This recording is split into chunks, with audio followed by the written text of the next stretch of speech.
ξαπλώθηκαν να κοιμηθούν κουρασμένα. Και ο ουρανός σε δάκρυα και καπνούς.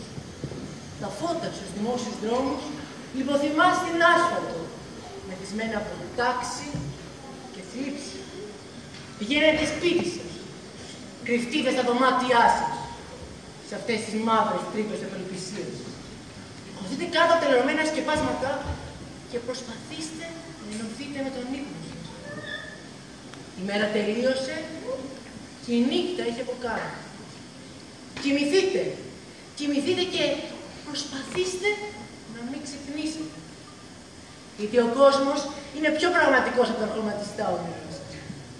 Και ίσως μια μέρα ενωθεί με τους ωκεανούς, πάρε την όψη Ερικού που ακούει στο όνομα Εσμεράλδα και ήλθε εκεί που κοιμάστε ανυποψίαστα και σας φιλήσει ατελείωτα. Καλή νύχτα λοιπόν.